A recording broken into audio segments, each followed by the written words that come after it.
Welcome to the Building Design Primetime Podcast, focused on providing valuable information for anyone looking to undertake a new build or extension project. We'll share our tips, tricks and stories from a building designer's perspective.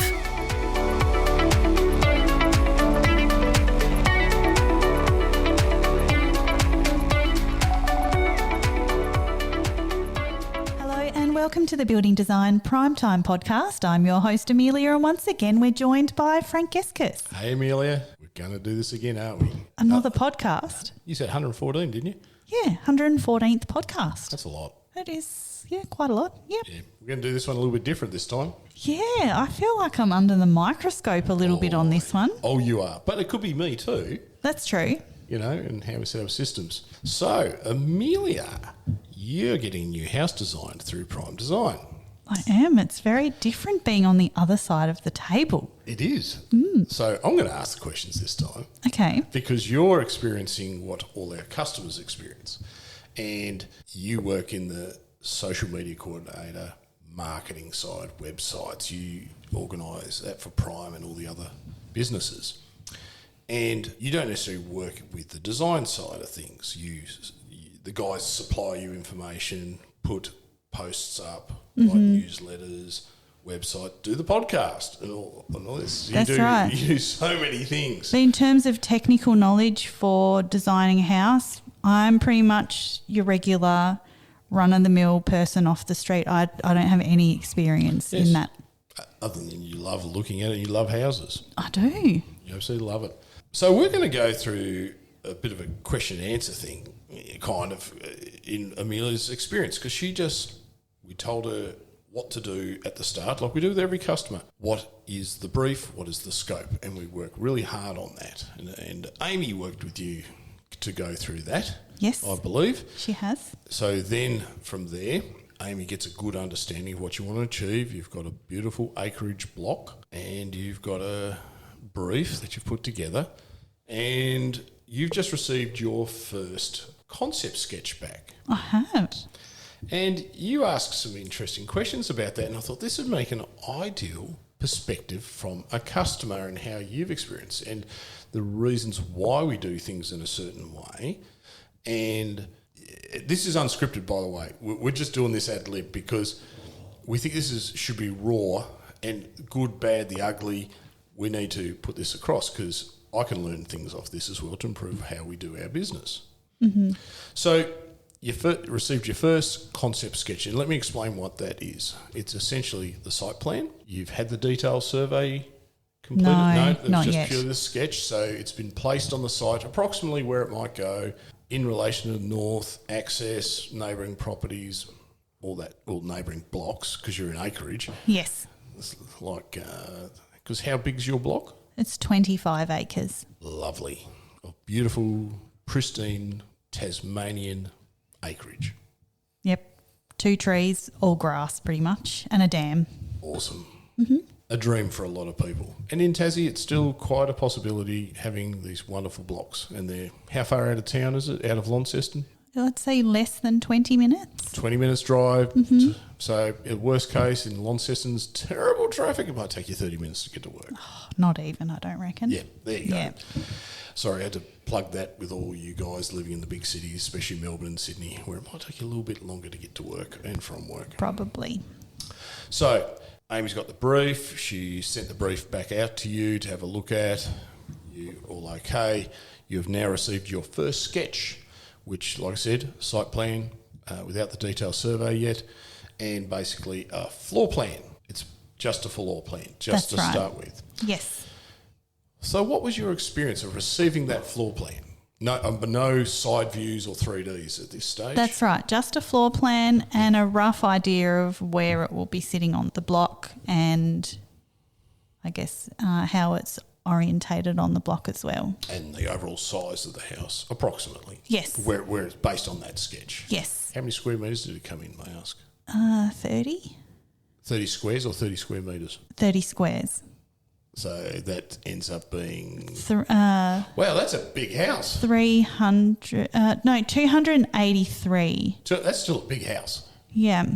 Wow. Okay, That's cool. a single story. Yeah, single story. How many bedrooms? 4 bedrooms. One of them is going to be a study, and then there is a hobby room as well. That's 5. Well, I know that was not my choice. It's not for me, the hobby room. It's for your husband as well. It is. At the end of the day, you both do it together. Yes, the hobby room is quite large though, I have to say.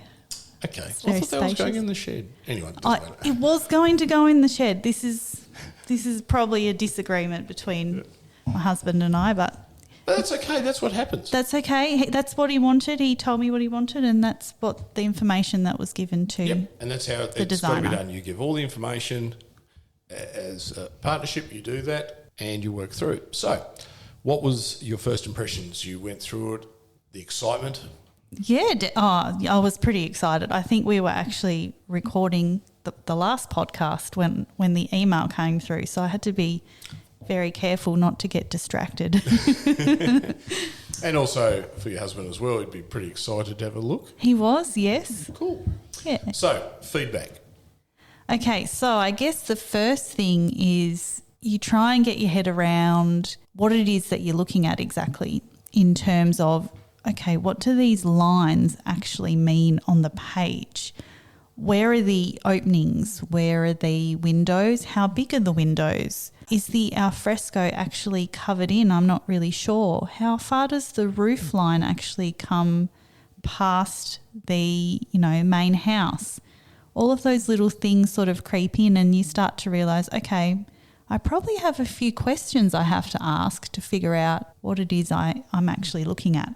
Yeah, sure. Which is quite normal.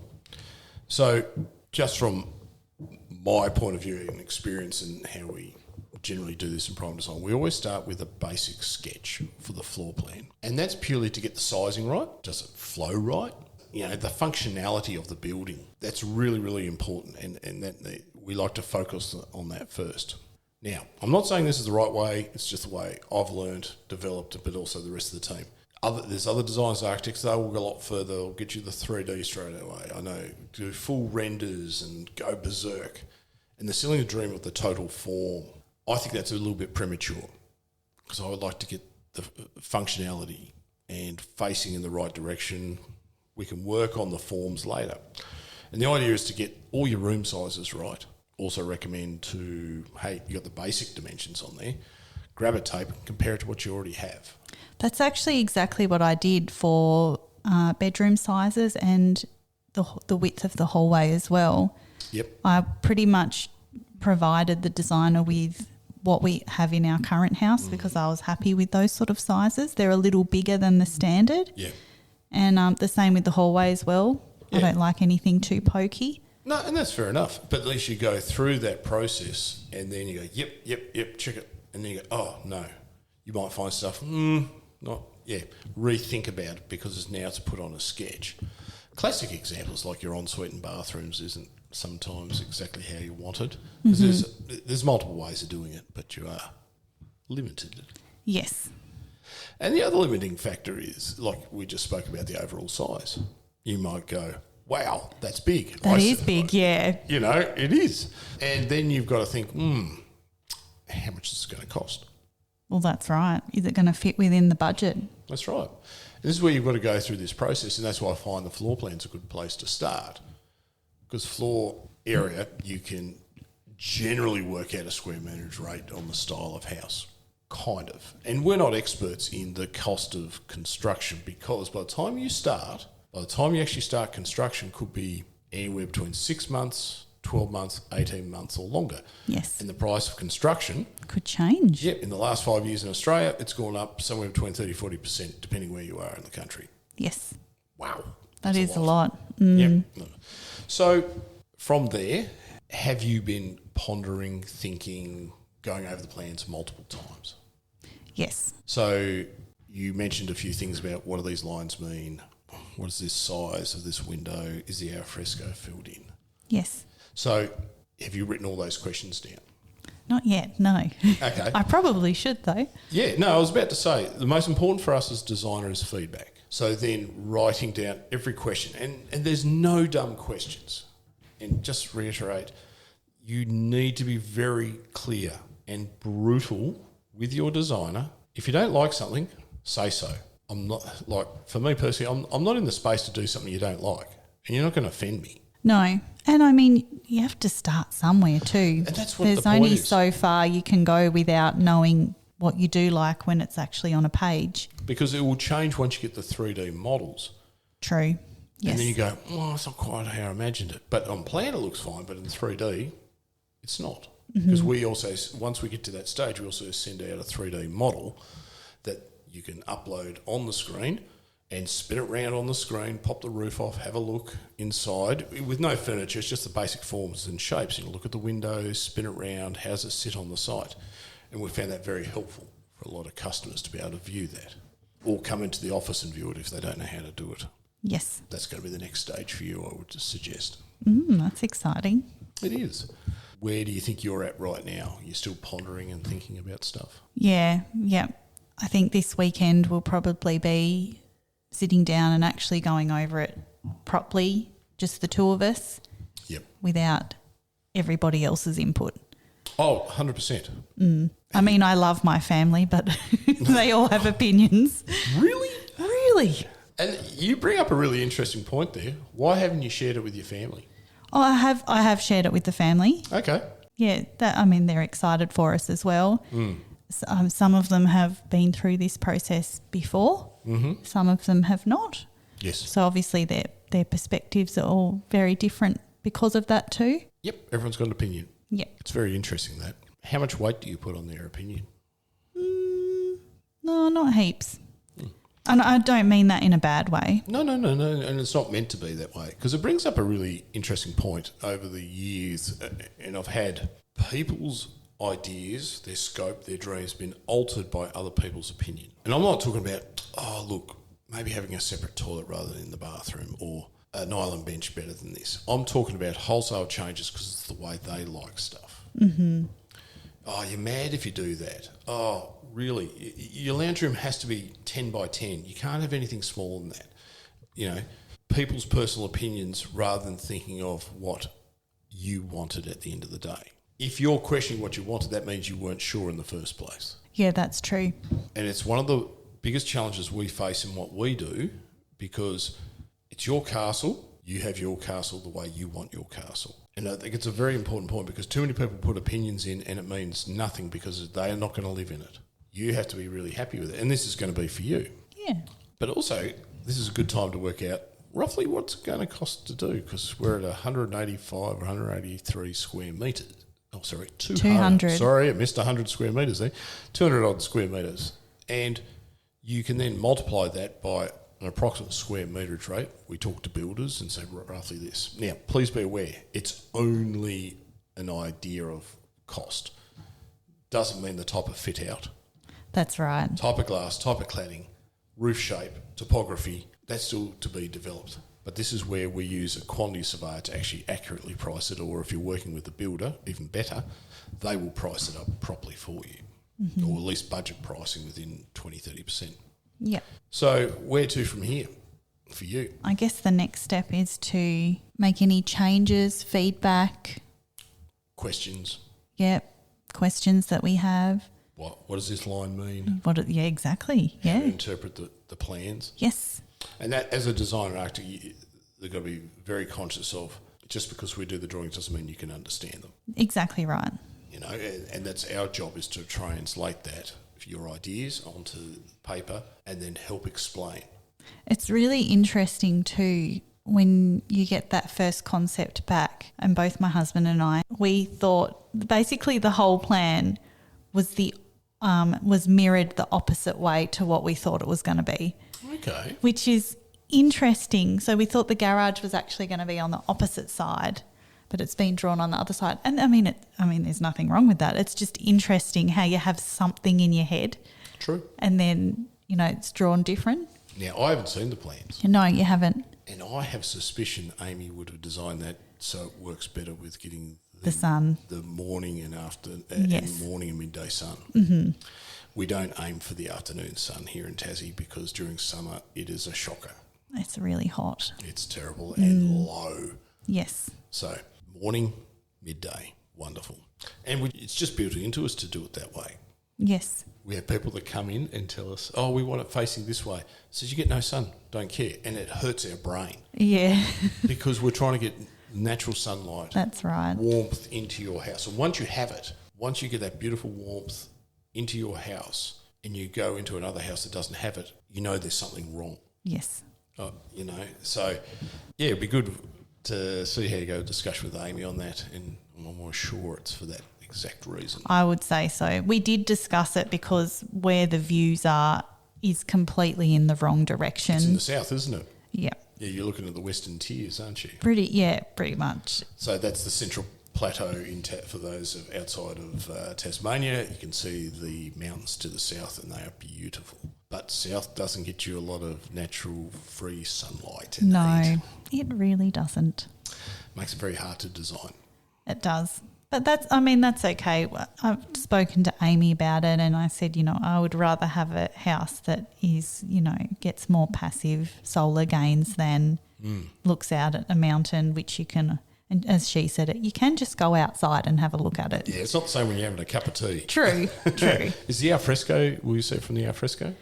Yeah, so the way she's designed it, you can actually see a bit of the view from the kitchen, living and dining. Oh, okay. Yep. But it's not the prominent view. That's right.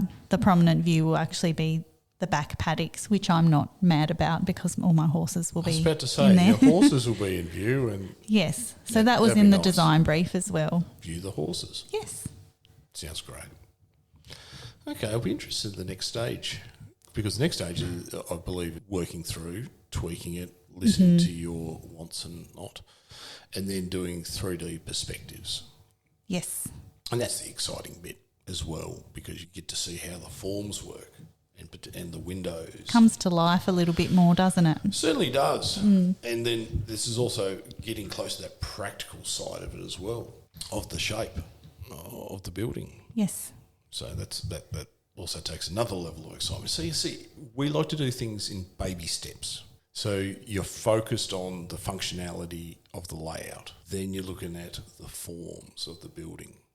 Yes. Because once you've got each one resolved, it then develops into, what is final drawings. Now, I've got other people, they're going to disagree how we do this, and that's okay. Everyone has their own process. You have their own process. I just find little steps all the way through myself. What else are we going to talk about? No idea. Wine's good. The wine's good. So you're going to put a vineyard on your block. Oh, what? Dad's already hit me up about that. Oh, good. I like you. I haven't even met your dad. I already really like him. Dad loves trying to spend everyone else's money.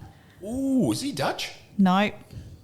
Maybe there's somewhere way back, maybe there is Scottish, some Dutch. Jewish in there as well? There is some Scottish in there. Yeah. Again, everyone's opinion. Yeah.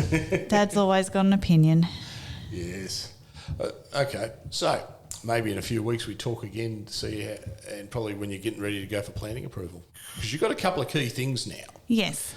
The form of the building, how it sits on the site, how you access and move around outside the site, your shed. Yes, which is not designed yet. Yeah. And I don't Sheds even... aren't rocket science, are they? True. I don't even know where I'm going to put them yet though either. That's okay, because I think you need this first, because then you can see how everything functions with driveways, cars, horses, etc., etc. It's going to be stable as well, isn't it? Not necessarily. You don't have to have stables. Don't you? No. Why not? Tassie's not exactly a nice place at times. My horses are always outside. They're never stabled. Going to make them a bit of a hoochie?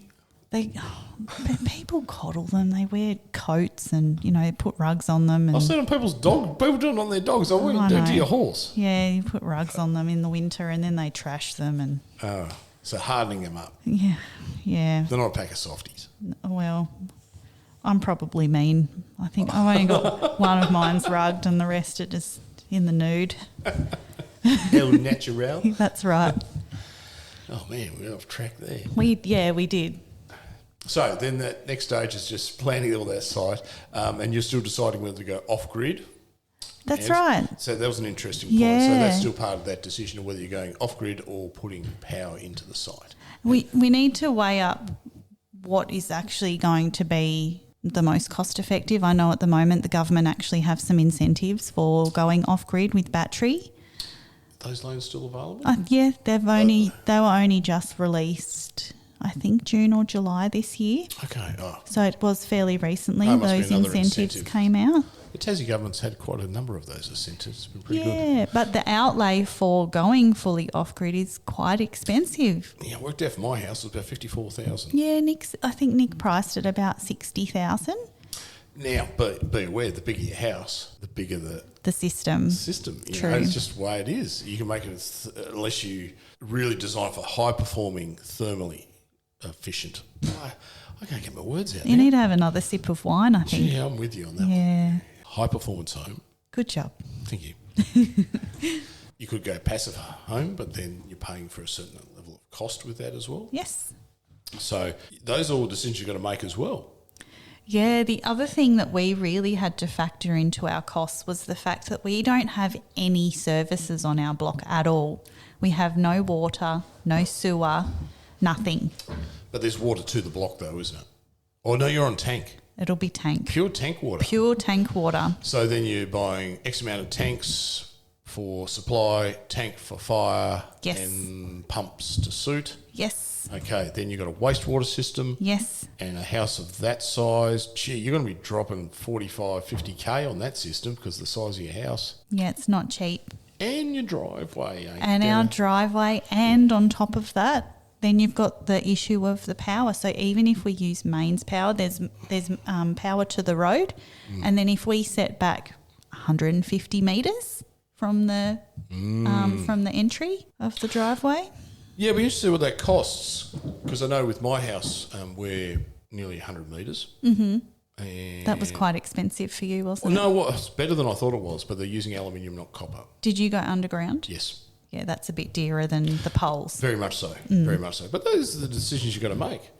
And this will then also dictate the size of your house and the money you want to spend on the house. That's right. So you're going backwards and forth a bit. So, and that's okay. This is what you've got to do. This is and what you've got to do. that's one of the things with a rural block as well. You know, there's all this other infrastructure you have to factor in, and you need to make sure you factor that into your budget. Your piece of Tasmanian paradise is not cheap. It's not cheap, no. And we've spoken about this. Rural blocks are just plain expensive because you're going to have to buy a tractor. Oh, don't tell Nick that. Why not? It's Because fact. he's already started looking at tractors. What's wrong with that? We don't even have a house yet, and he's looking at tractors. I'm with him on that one. They're a tractor or even just a mini backhoe because that driveway, you're going to have to keep maintaining that. Yes. So he's not going to get out there with a wheelbarrow and a shovel when it's 150 metres long. No. So, I need a few more nieces and nephews for slave labour. oh yeah, that's a good idea. So these are all really interesting considerations when you're doing a rural block. So, and as you're going through this whole design process, this is going to have a bearing on what you're thinking. Oh, definitely.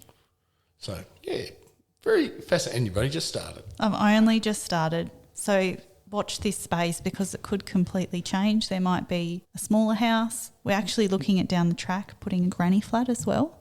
You're allowed to under the zoning? I believe so. It's rural living. Yeah, pop it in the shed. In the shed. Granny flat in the shed, why not? Oh, yeah. Could do that. Yeah. Sheds are good. Well- Stables, granny flat, machinery. How good's that? Hay shed. Ooh, the hay shed. Yeah.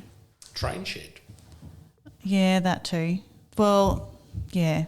The hobby room was going to be the... Train shed. Anyway. We'll see.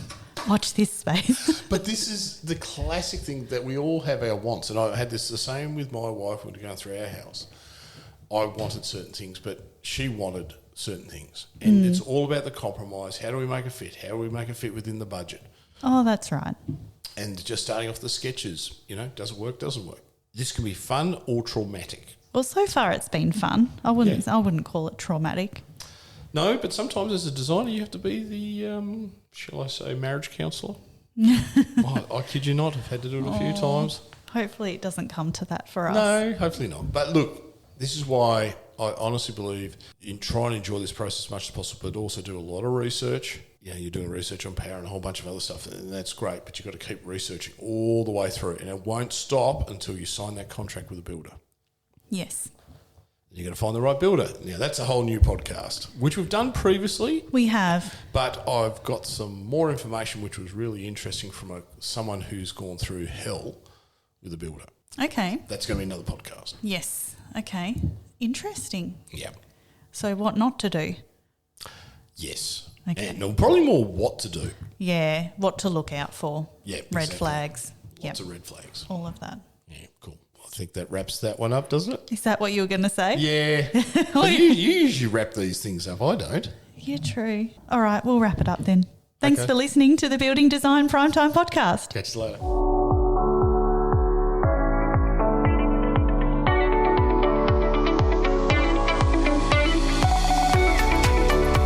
You're listening to the Building Design Primetime Podcast.